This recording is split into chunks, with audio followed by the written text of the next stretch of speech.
My name's Anthony Law, and this is SPGtv. SPGtv. I was going to start off by talking about Twitter, actually. Okay. You're going to talk about what? Twitter. Just those papers on your phone there. Sorry, yeah. An avid tweeter. Not really anymore. No? No, I used to be. I haven't tweeted much in the last 6 months. Don't know why. You know, you go off stuff for a while. I watch, but I don't feel like I have anything funny to say while I'm trying to come up with a new show. Twitter fatigue, maybe. Yeah. I did see some guy tweeted at you today asking if you could make a joke about an Indonesian. Oh yes. To which you replied quite abruptly, no. No. Yeah. It gets a bit pressured because you think you have to be funny all the time, but then when you're plugging shows at the same time, I don't know, I just don't want to overdo it. So if I'm going to say, hey everybody, I met so-and-so, come along, and then follow it up with some bollocks. So when the tour ends, I'll probably start tweeting again more. And how has the tour gone this year? Good, really good. Very good. I'm over the moon. That's just, I can't believe how good it's gone. Like, relatively, in my small corner of the world of all the hipsters and nerds, they're all coming along. Yeah, you know, it's not like a stadium thing, but everywhere's selling goods. Lovely. What were the inspirations behind your tour, Maximum Nonsense? Oh. Are there any different processes to previous tours or any? It's just all a bunch of shit that so around you just start doing new material nights, and every time you go on a Monday and you've got no material, you go on stage and improvise, and a bunch of bollocks comes out, and then you go, oh, that 1 minute of bollocks I can use again, and then you sort of collect it until Christmas. Then you look at it all in January and go, this is all terrible. And then by about February you look at it again and go, well, it might be terrible, but that's all I've got. So then you start running it out. And it's the same thing this year as last year. So I was doing last year's show and then worrying about doing the next year's show.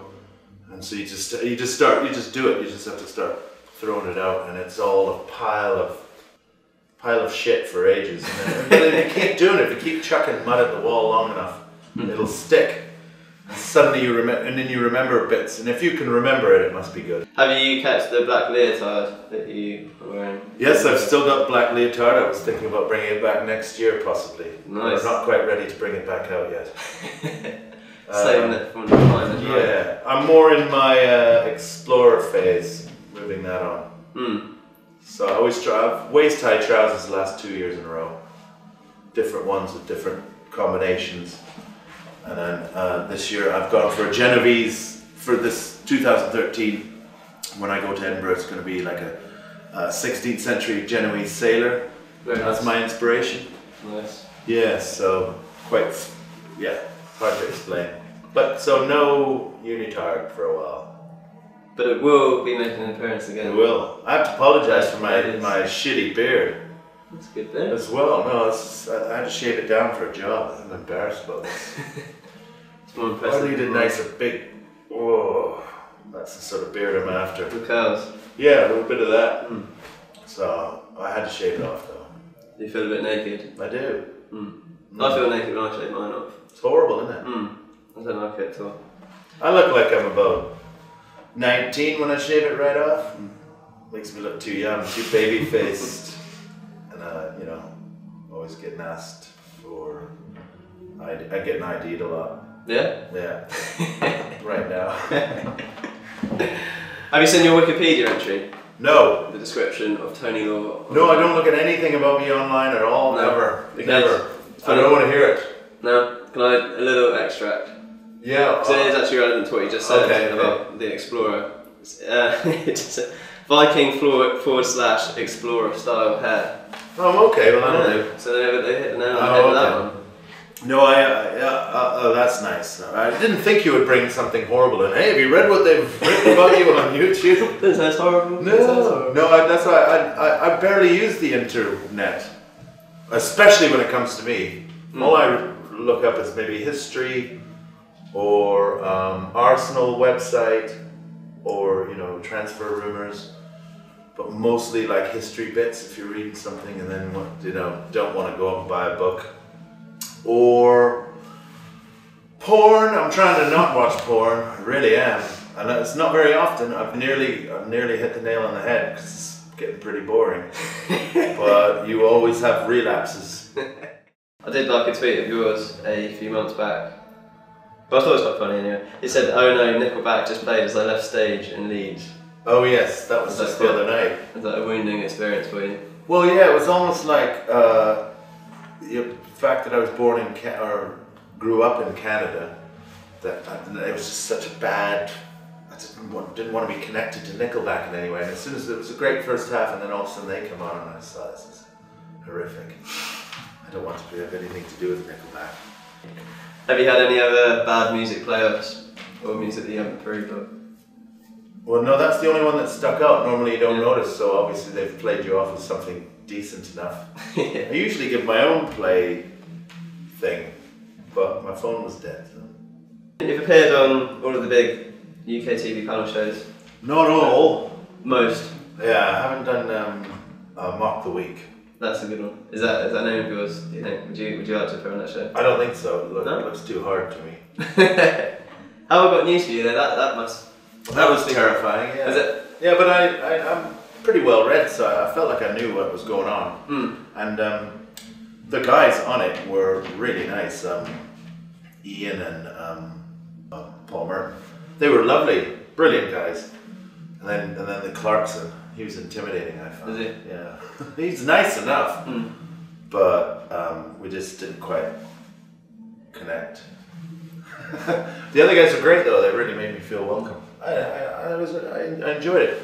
Then 8 out of 10 Cats, I know Sean Locke really well, so that makes that alright, I can handle that, because I love him, yeah, and he helps, he looks out for me and stuff, so that was easy. And then the easiest one though was Buzzcocks, because, well, it's just mental.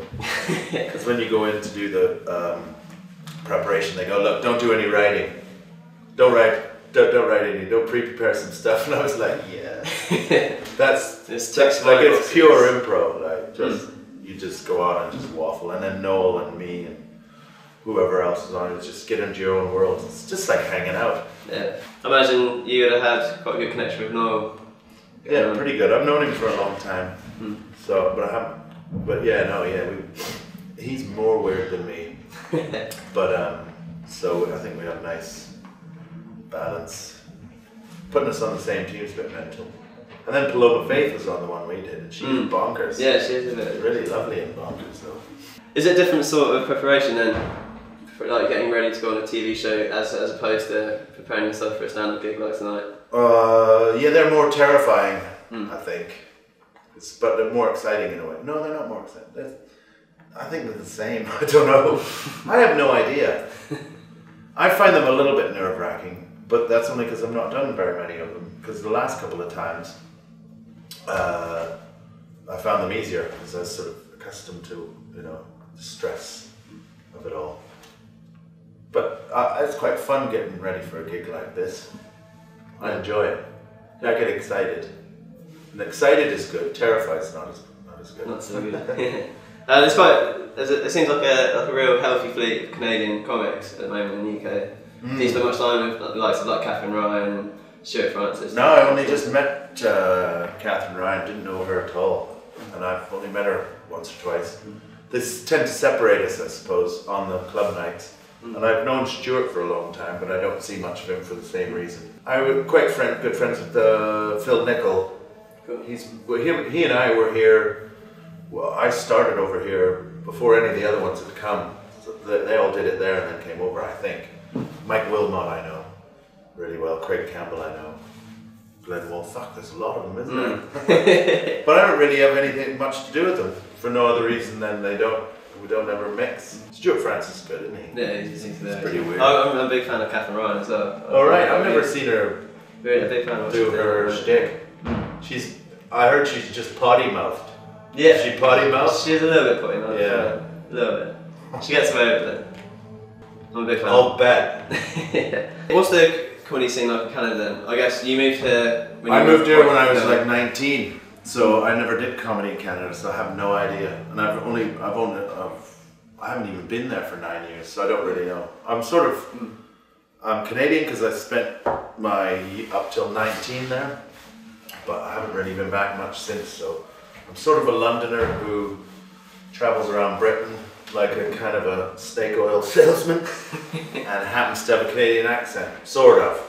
So I don't really feel like I'm from there or from anywhere. I'm more from here than I am from there. Do you feel the Canadian accent slowly sort of dispersed? No, I think it's where it is. It's been where it is for about 15 years, I think. It's not wavered. So it's sort of I don't know what it is. But I don't really feel connected patriotically in any way, or like I wouldn't know anything about Canada right now, apart from what I know from when I was in school. Moving on to, or looking forward to summer. Yeah. What plans have you lined up? Well, when this tour's done, then it'll be all like full speed ahead, trotting out all my bollocks to get ready for the Edinburgh Fringe Festival. That's what I do every year. Try and come up with another hour of nonsense. It's called Nonsense Overdrive this year. So you can feel the Who influence. Yeah. Maximum nonsense, Nonsense Overdrive, just like Extreme, maximum R&B. Extreme nonsense. Yeah, I don't know. It ends up being a lot of shouting because the stuff I do, you've got to really sell it because you think that is a terrible, terrible joke. So it needs like clowning. I've got to clown the shit out of my material. I've got to clown and do voices, and but there's always an underlying political message in a lot of it that some people fail to grasp. But actually, there's quite a strong sociological element to a lot of it. That's true. I think most people don't, but I always think this. I always hope it comes from a good place anyway, and no bullying and stuff like that. Unless they're a millionaire, you're allowed to bully millionaires and the powerful, aren't you? But I try not to make fun of the weak. But so that's what I'll do. This question is about the summer. So the interspersed between doing new material nights constantly will be going to festivals, Latitude probably. Nice. Will your kids be making an appearance? No, can't let that happen anymore. Stole the show. Yeah, the pedos will be out. And watch those fuckers. We're gonna put them in disguise. So yeah, they also steal the show, and they also prove how easy it is. If Daddy, your job's easy. We got laughs. All they did was sing "Row, row your frickin' boat." So yeah, they'll do the festivals, and then the Edinburgh Fringe. Cool. That's our whole world. Sort of was around that really. Well, my world, just doing another Edinburgh show, and then you can tour it again. Nice. Keeps you away from having to do places where they'll hate you. You know. Yeah. Cool, well, that's all my questions done, Tony. Sorry, man, I couldn't be better. That was terrible. That's great. You sure? Yeah. Thanks, man. It's nice to meet you. Yeah, you too. You guys are going to edit this, right? Yeah.